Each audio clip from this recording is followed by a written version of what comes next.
No se asuste con lo que oiga a continuación. Es el eco del pasado cuando empezaron las emisiones de Radio Sefarad a finales de enero del 2004 y cuyos informativos semanales hemos reunido para revivir lo que entonces pasaba desde la perspectiva de nuestro tiempo.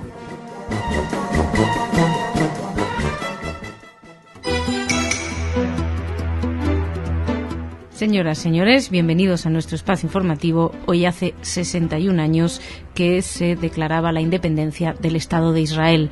Con ese motivo conoceremos un poquitito mejor su demografía. Esa será una de las noticias que les traemos. También nos acercaremos al proceso de paz, que está plagado de declaraciones que la verdad dan un poco de miedo de cómo va a seguir esas conversaciones. Por otra parte, unas declaraciones del presidente iraní sorprendentes, tampoco demasiado, y terminaremos con el juicio a Ger Honsik, en el negacionista. Todo esto será en la primera parte del informativo. En la segunda, Ana nos traerá noticias de corte cultural. Empezamos dándole la bienvenida a Jordi. Jordi, ¿cómo estás? Hola, Masha. 61 años de esa declaración de independencia. Y bueno, pues se ha publicado un estudio con esa ocasión y el diario digital se hacía eco ayer de ese estudio. Pues sí, efectivamente, Masha, y este estudio de la Oficina Central de Estadísticas señala que la población de Israel asciende a 7,41 millones de habitantes tras un crecimiento de 129.000 personas durante el último año. Unos 5,6 millones de habitantes, el 75,5%, son judíos, casi 1,5 millones, el 20,2%, son árabes, y los restantes 320.000 de distintas nacionalidades. Ahmed Halihal, jefe de la Unidad de Demografía de la Oficina Central de Estadísticas, explicó que el porcentaje de judíos en la población se ha reducido en el último año, pero de una forma insignificante. Desde la declaración de independencia, la población en Jerusalén ha crecido de 84.000 habitantes, atención, a 748.000 habitantes, y la de Tel Aviv de 248.500 a 400.000. La de Haifa, por su parte, que son los ejemplos que daban que Aurora Digital destacaba en su análisis, la de Haifa de 96.600 personas a 265. Y ahora vamos a hablar de esos problemas que parece que siguen y que ahora es unas declaraciones como que de insatisfechos. En este caso viene del presidente Mahmoud Abbas. Efectivamente, Masha, Mahmoud Abbas subrayó ayer en un discurso ante jóvenes parlamentarios en la ciudad cisjordana de Ramala que no reconocerá la definición de Israel como Estado judío, tal como le había pedido el nuevo gobierno israelí. Se trata de la primera declaración pública de Abbas contra la aceptación de Israel como Estado judío después de que el primer ministro israelí, Benjamín Netanyahu, hubiera afirmado la semana pasada en un comunicado que no habrá avances en las negociaciones para un acuerdo de paz con los palestinos si estos no reconocen a Israel como Estado judío. No obstante, Netanyahu admitió que este reconocimiento no es una condición indispensable para la apertura de conversaciones. Así que todo se matiza, y también se matizan la negativa de Mahmoud Abbas, quien dijo que no es asunto suyo, sino de las autoridades israelíes, definir cuáles serán las características del país. Según él, evidentemente no tiene por qué decir que va a ser judío o no judío, esto que lo decidan en el futuro los que manejen el país. Por otro lado, hay miedo por parte de los palestinos que si se reconoce Israel como Estado judío, pues esto haría daría argumentos a los dirigentes israelíes para impedir el regreso de los refugiados palestinos, que ya saben que es uno de los mayores puntos en disputa. Hay tres esenciales en las negociaciones de paz. Uno de ellos es la capitalidad de Jerusalén, otro es las fronteras, aunque básicamente todo el mundo parece hablar siempre de las mismas, de las del 67, y el tercer punto es precisamente qué pasa con los refugiados palestinos. Bueno, pues evitar mencionar a Israel como Estado judío evita quitar, digamos, de la mesa de negociaciones el problema de los refugiados. Por otra parte, hay que destacar también unas palabras de Hamás, del representante de Hamás en Líbano, Osama Hamdan, que rechazó la formación una vez más de un gobierno de reconciliación palestino si hay que respetar los acuerdos previos con Israel. Así que, como ven, tampoco la pacificación intrapalestina está en estos momentos atravesando uno de los mejores momentos.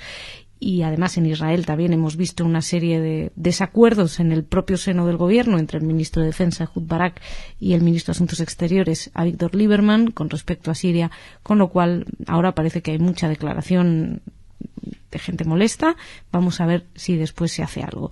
Y de declaraciones de personas enfadadas solemos traer aquí a algunas bastante hirientes y siempre muy preocupantes del presidente iraní Mahmoud Ahmadinejad, pero hizo hace poco unas declaraciones que dan bastante que pensar. El presidente iraní declaró este domingo que para él está bien si los palestinos alcanzan un acuerdo de paz de 2 estados con Israel, a pesar de sus diatribas contra el Estado judío, al que tildó de racista. En una entrevista con la cadena de televisión estadounidense ABC, emitida este domingo, el mandatario aseguró que Irán no va a decidir nada y que cualquier decisión que tomen los palestinos, ellos la van a respaldar. Por otra parte, y de cara a las futuras elecciones en Irán, el aspirante reformista a la candidatura presidencial, Mehdi Karroubi, prometió ayer un giro completo en la política externa e interna del país y acusó al actual presidente de haber aislado a Irán. De hecho, Karroubi dijo que lo que quiere es salvar al país de todas las crisis que está sufriendo por culpa del gobierno de Ahmadinejad. Él dice que en estos años se han empeorado la economía, la imagen exterior, se ha disparado el paro, la inflación, y que es una tendencia que seguirá si el actual presidente repite. El Karroubi es expresidente del Parlamento, tiene fama de hombre franco en Irán, es el primero de los aspirantes que ha expresado su deseo de presentar su candidatura a la presidencia del país. Él ya se había presentado en 2005, quedó a las puertas de la segunda vuelta y denunció, de hecho, irregularidades en el recuento de votos. Ha declarado que tiene miedo de que se vuelvan a producir estas irregularidades y, sin dar demasiados datos, dijo que él ya ha tomado medidas para evitarlo. No sabemos muy bien a qué se refirió. Sus principales rivales serán el propio presidente Ahmadinejad, el ex primer ministro y también aspirante reformista Hussein Mousavi, que de hecho quieren que hay algunos, los seguidores de Mousavi piden a Karroubi que se retire para que sus votos vayan a Mousavi y no se divida el frente reformista. Ante esto, Karroubi dice que no lo va a hacer porque no es evidente que si él se retira, esos votos vayan a parar a Mousavi y que puede que vayan a Mahmoud Ahmadinejad. De todos modos, es el Consejo de Guardianes quien decide qué aspirantes cumplen las condiciones que exige la Constitución del país, así que hasta el 9 de mayo no sabremos realmente quiénes se presentarán, a quienes le permitirán presentarse. Ellos han expresado hasta ahora su interés. Y vamos terminando esta primera parte del informativo con una noticia de un negacionista juzgado en Austria. Sí, Masha, porque siempre estamos pendientes de estos juicios a antiguos nazis o simplemente negacionistas, y en este caso hablamos de que el Tribunal de lo Penal de Viena, según la agencia EFE, condenó a 5 años de prisión al negacionista austríaco Gerd Hößnig, detenido en agosto de 2007 en la ciudad española de Málaga y extraditado a Austria. El jurado estimó de forma unánime que el acusado era culpable del delito de negación de la Shoah durante la Segunda Guerra Mundial y de poner en duda la existencia de las cámaras de gas, un hecho constitutivo de delito en Austria. El juez Andreas Bohm también consideró como agravante que Hößnig jamás demostrase arrepentimiento y que prosiguiese sus actividades de apología del nazismo en España durante casi 15 años. Ya fue condenado por cargos similares en el 92, en el libro Indulto para Hitler, y logró escapar de la justicia. Vino a España, donde, como saben, el negacionismo no es delito. Pero en 2007 fue detenido en Málaga después de una orden internacional de captura dictada por un tribunal austríaco y después de que el juez español Baltasar Garzón entendiera que los hechos por los que Hößnig fue condenado en Viena sí se podían incorporar en el artículo 607 aquí del Código Penal español, y pues por eso se lo detuvo. Según el fiscal Stefan Apostol, es uno de los líderes ideológicos de la escena neonazi, reparte al parecer panfletos incluso en colegios y apología del odio en todas partes, y de hecho nadie está contento con esta condena a 5 años de prisión. El fiscal va a recurrir porque dice que quieren que le pongan una sentencia mayor, y el abogado de Hößnig también va a recurrir porque le parece intolerable que lo hayan impuesto 5 años de prisión por ejercer exclusivamente el derecho a la libertad de expresión. Así que sospecho que volveremos a traer, Jordi, este juicio. Veremos si son 6, 7, 8 años o, por el contrario, menos. Pero bueno, estaremos pendientes. Muchísimas gracias. Te espero mañana. Gracias, Masha. Nosotros nos vamos ahora a hablar de cultura con Ana.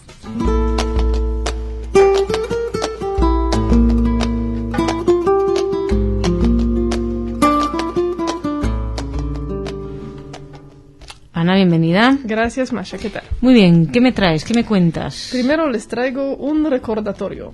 Una conferencia titulada Racismo y Antisemitismo en la España actual. Es el jueves 30 de abril a las 12 del mediodía en la Universidad Complutense, la Facultad de Ciencias Políticas y Sociología. Es en el campus de Somosaguas. Con los ponentes Gonzalo Álvarez Chillida, Adolfo García Ortega, Alex Baer, Jacobo Israel Garzón y Esteban Ibarra. Yo creo que hay que ir. Hay que ir. Sin duda.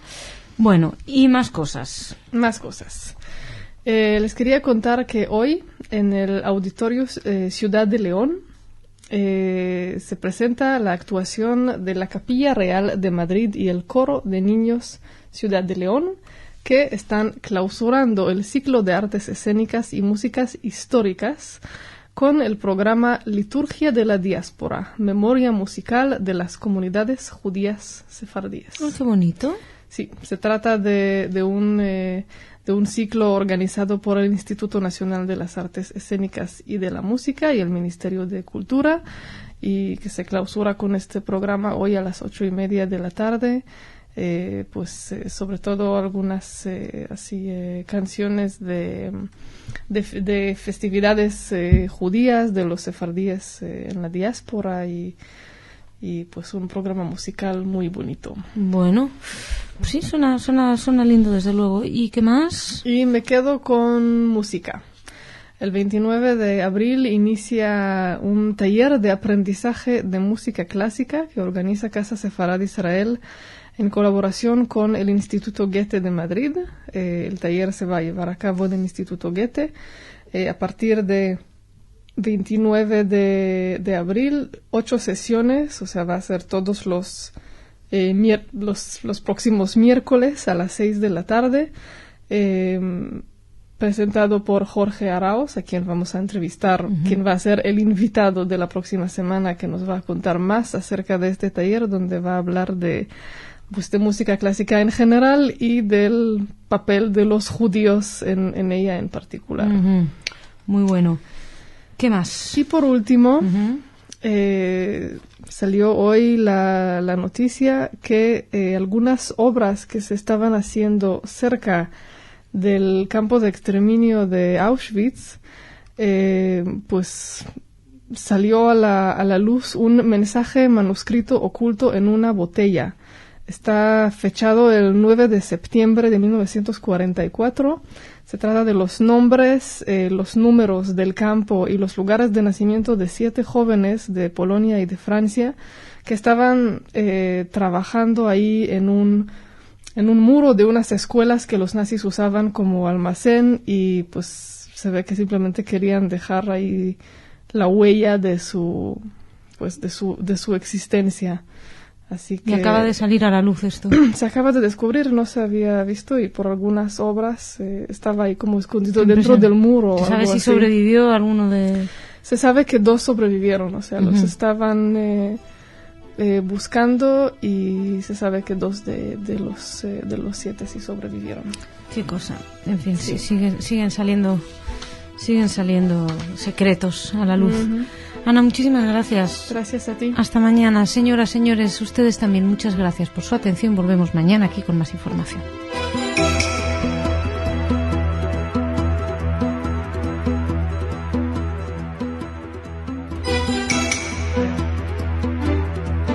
Señoras, señores, bienvenidos a nuestro espacio informativo. Ayer fue el Día de la Independencia de Israel. Con ese motivo les traemos aquí algunas de las declaraciones que se pudieron escuchar. Una del presidente Shimon Peres, luego también algunas declaraciones del ministro de Defensa Ehud Barak, hablando ahora sí otra vez de 2 estados. Ya sabe que un día se dice que sí, al día siguiente no está tan claro.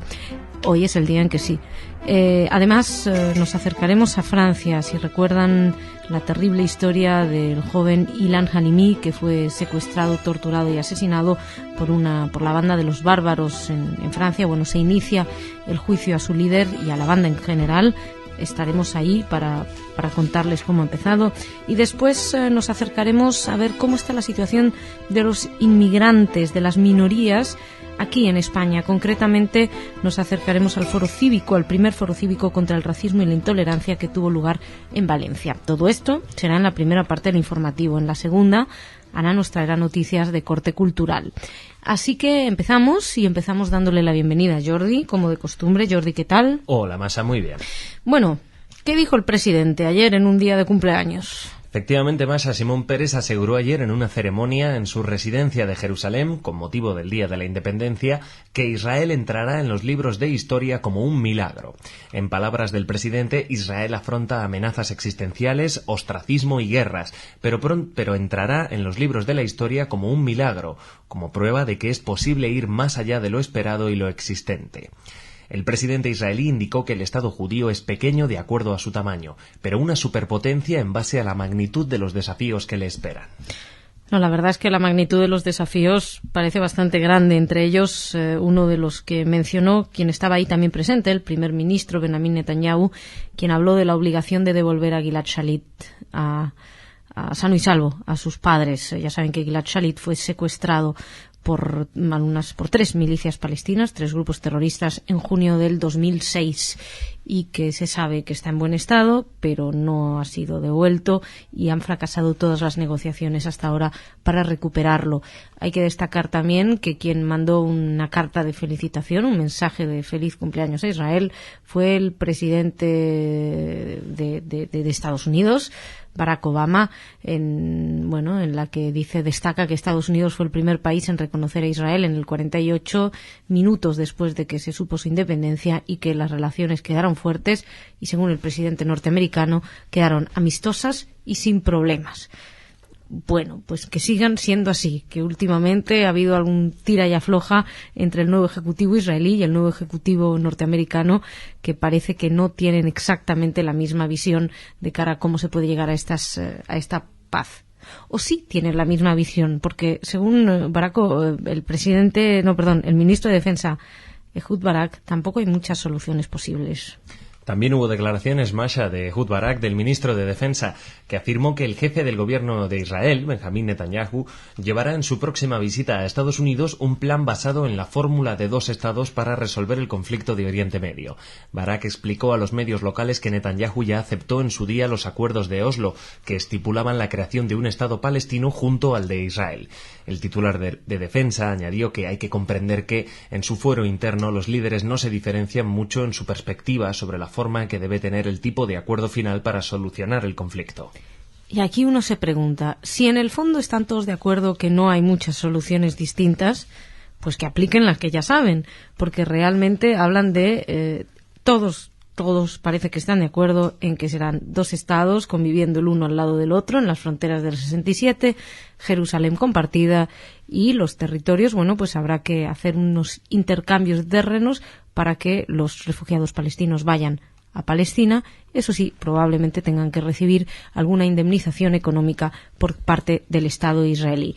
Sin embargo, ya saben que las declaraciones que hemos estado escuchando tanto de un lado como de otro, distan últimamente de ser demasiado cordiales.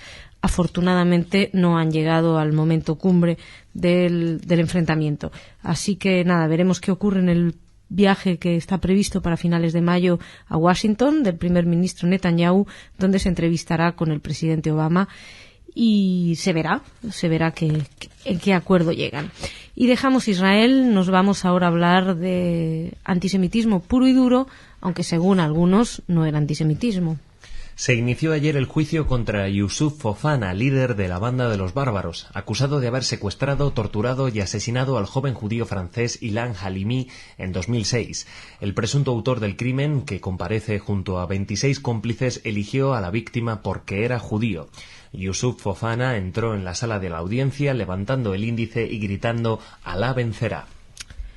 20 de enero del 2006, París. Ilan Halimi tiene 23 años, vende teléfonos móviles. Una muchacha entra en el local, una chica le tiende una trampa, queda con ella en un barrio al sur del París, y ahí, es capturado por este grupo de bárbaros y de bueno, pues no, la verdad es que es difícil definir a estos sanguinarios, a este sanguinario grupo. 26 cómplices, 18 chicos, 9 chicas. Es uno de los casos criminales que más ha conmocionado a Francia en los últimos años. Según destacaba Radio France International, que es el único medio en lengua castellana que se ha hecho eco de esta noticia. Llamaba la atención, ayer ningún medio ni ninguna agencia destacaba esto. Bueno, pues Radio France International, que pertenece al Ministerio de Asuntos Exteriores aquí en España, pues, o sea, el Ministerio de Asuntos Exteriores francés, su delegación en España, destacaba que este hombre, hijo de marfileños, ha cambiado radicalmente desde que fuera arrestado, que ahora tiene la cabeza rapada, una barba al estilo integrista y, bueno, dice que es africano bárbaro, ejército revuelta salafista. Así dijo. Así que nada, ya imaginan la situación que deben estar atravesando los padres del joven Halimi en este momento, que tienen que reenfrentarse a un caso que, bueno, que aparte de haber molestado y infinitamente a toda la sociedad, fue de una barbaridad, de una brutalidad bastante inusitada. Algunos analistas, algunos algunos sociólogos, etcétera, dicen que no había antisemitismo detrás, porque ellos secuestraron a Halimi porque pensaron que como era judío tendría dinero y que como los judíos son solidarios, pues pagarían el rescate. Se ve que esto para algunos sociólogos como Mikhail Vievorka pues no es antisemitismo. Y vamos terminando esta primera parte del informativo con un acercamiento, no al antisemitismo concretamente, pero sí a la intolerancia. La agencia EFE informó ayer de que inmigrantes víctimas de agresiones xenófobas denunciaron en el primer foro cívico contra el racismo y la intolerancia en Valencia el silencio cómplice de los ciudadanos y reclamaron la detección de las conductas racistas para evitar historias de violencia y discriminación como las suyas. Al acto, organizado por el Movimiento contra la Intolerancia, asistieron el presidente de esta plataforma, Esteban Ibarra, representantes de las principales asociaciones de inmigrantes de la comunidad, así como el conseller de Inmigración y Ciudadanía, Rafael Blasco, y la fiscal jefe de Valencia, Teresa Gisbert. Ante un público formado mayoritariamente por jóvenes de los institutos Ballester Gonzalvo y Malilla e inmigrantes, Ibarra pidió a los políticos españoles mayor implicación y que se cierren las páginas web de grupos neonazis y se ilegalicen los partidos xenófobos. Hay que destacar que la Comunitat Valenciana lidera las estadísticas de crímenes de odio en España. Así que por eso mismo es importante que se haya celebrado esta cumbre ahí. Había algunas víctimas de agresiones que pudieron hablar, como por ejemplo Abdoulaye Conte, que fue agredido e insultado en Gandía hace 4 años por motivos racistas, y sus agresores fueron dejados en libertad sin que se sepa nada todavía. También se pudo escuchar a Jonathan Girón, que es presidente de Colega en Valencia y que es de origen colombiano, quien cuenta que fue agredido por parte de una persona latinoamericana por su orientación sexual en el metro de Valencia. O sea, no fue agredido por colombiano, sino por homosexual. En fin, y por otro latinoamericano, con lo cual también entre las propias minorías habría que revisar qué clase de solidaridad tenemos los unos con los otros. Señoras, señores, Jordi, muchísimas gracias. Yo me voy ahora a hablar con Ana de Cultura.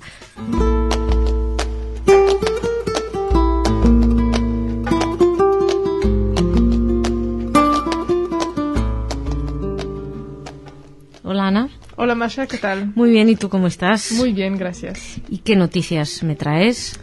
Bueno, les voy a contar sobre un evento que organiza Maccabi la próxima semana.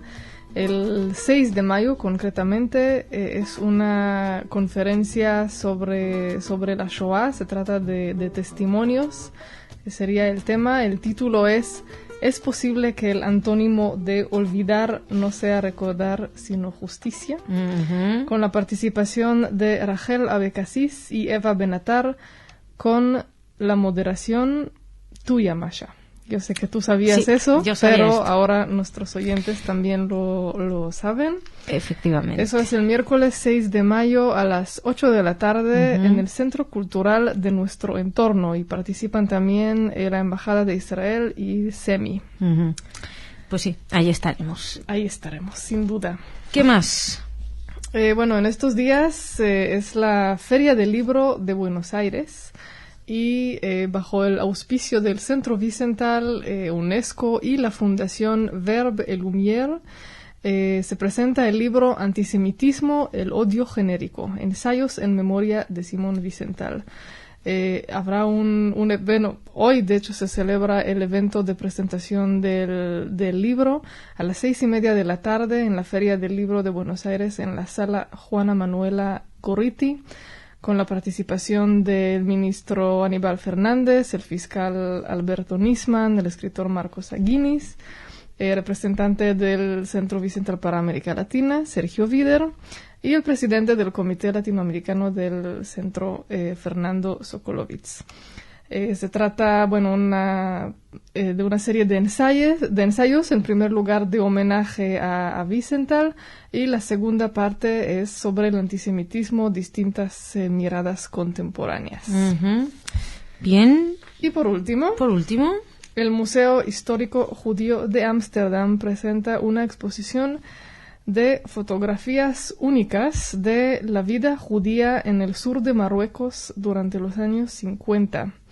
El fotógrafo judío marroquí Elías Harous, que falleció el año pasado, viajó por distintos pueblos del sur de Marruecos en los años 50. Realmente eran los últimos años antes de que todas estas comunidades, la mayoría emigraran a Israel a principios de los años 60. Se puede ver perfectamente todo tipo de convivencias entre las comunidades judías y la comunidad bereber de esta zona, por ejemplo, como algunas joyerías judías hacían las joyerías para las bodas de los berebers y todo y este tipo de cosas. Y además se puede ver una serie de fotografías hechas hoy. La fotógrafa holandesa Pauline Prior viajó el año pasado a estos mismos lugares para recoger las imágenes de cómo se ve hoy. Pues qué bonito. Que ya no hay tanta convivencia hoy, pero hoy es distinto. Pero es verlo. La verdad es que suena muy bien. Lástima no estar en Ámsterdam para echar un vistacito. Ya tenemos un motivo para ir. Pide que te paguen un viaje, Ana. Okay. Muchísimas gracias. Hasta mañana. Señoras, señores, muchísimas gracias por su atención. Volvemos mañana con más noticias.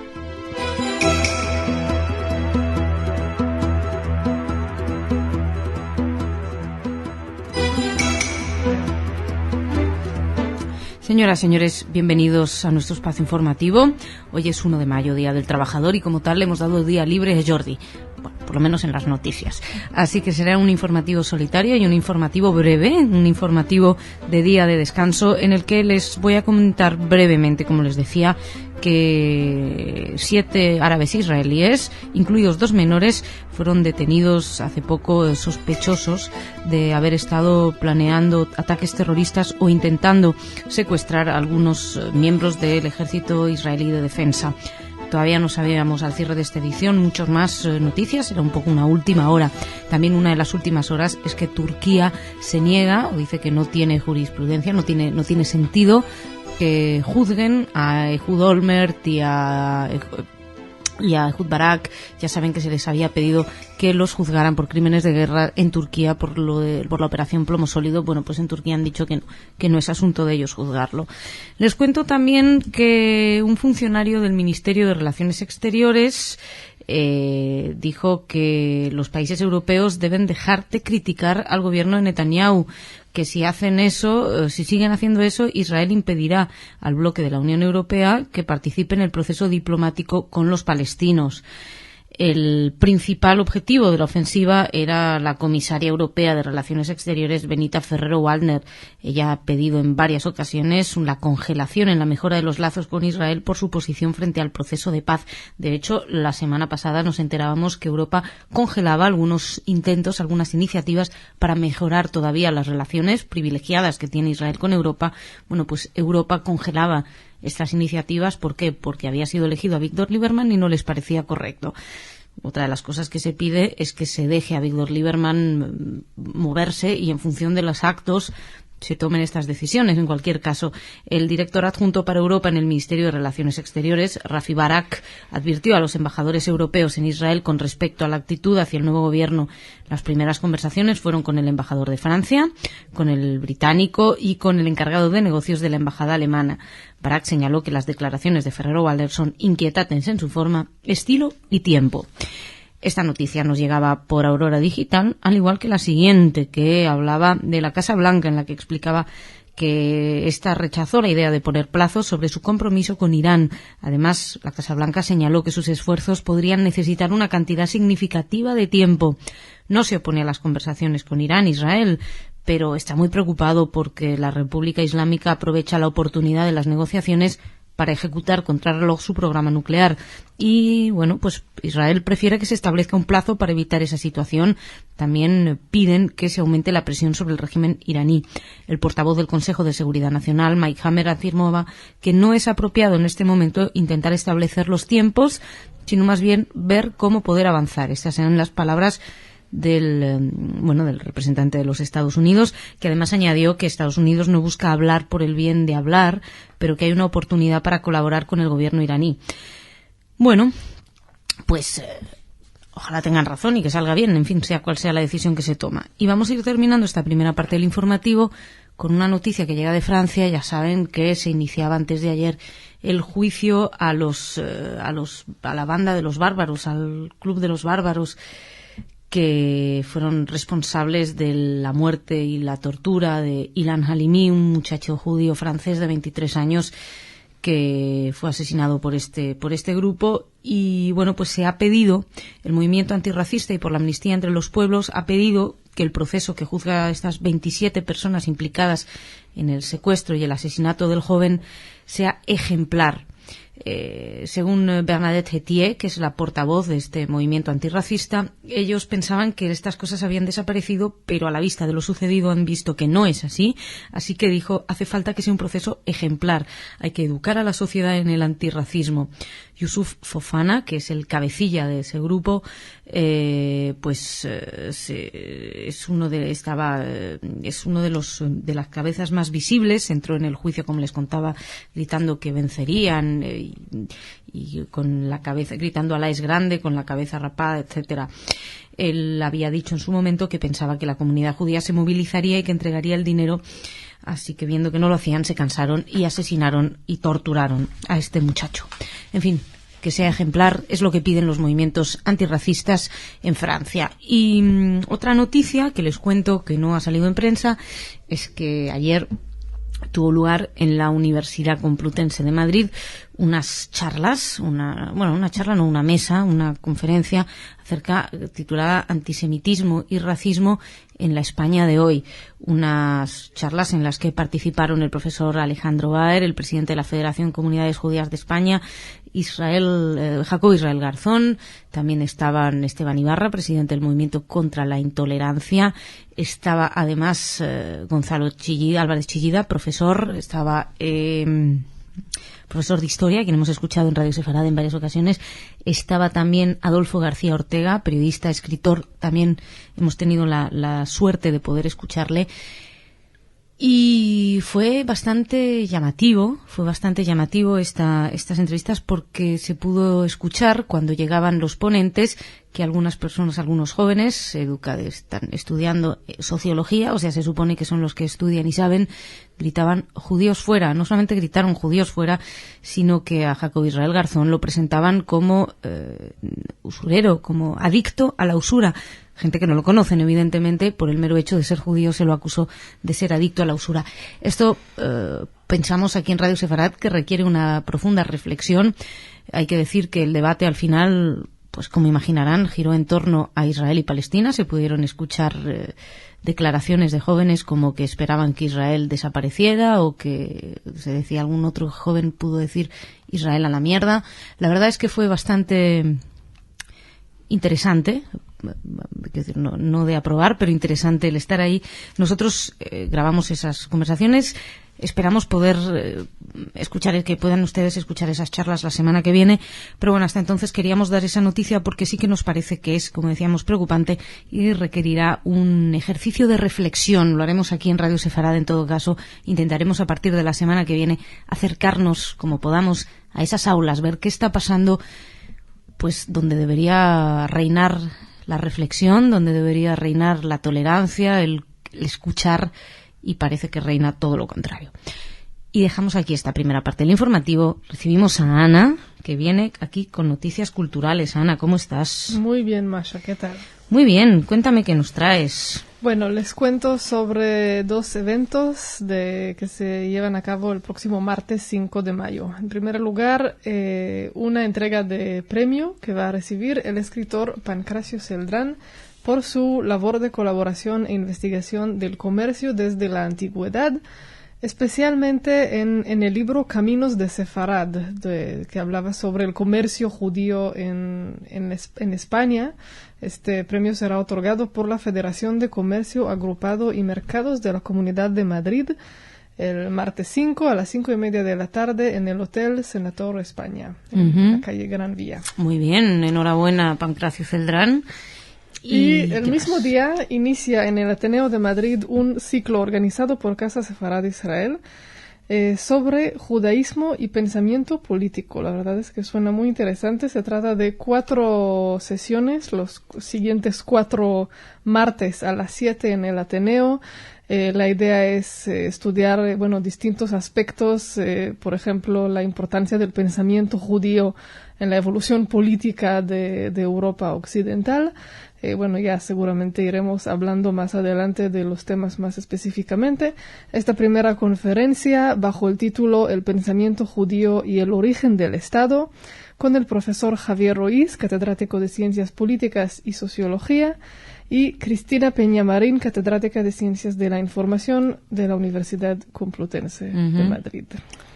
¿Y qué más? Y por último, solo para contarles que el Museo Judío de Berlín acaba de anunciar que se va a ampliar, va a integrar un complejo de un antiguo mercado de flores. Este museo, que fue diseñado en los años 60 por el arquitecto judío de Estados Unidos, Daniel Libeskind, ahora también se va a encargar de esta ampliación, que se habla que ya en 2010 se va a empezar que ya estará lista por lo menos una parte que va a estar dedicada a la investigación y la formación.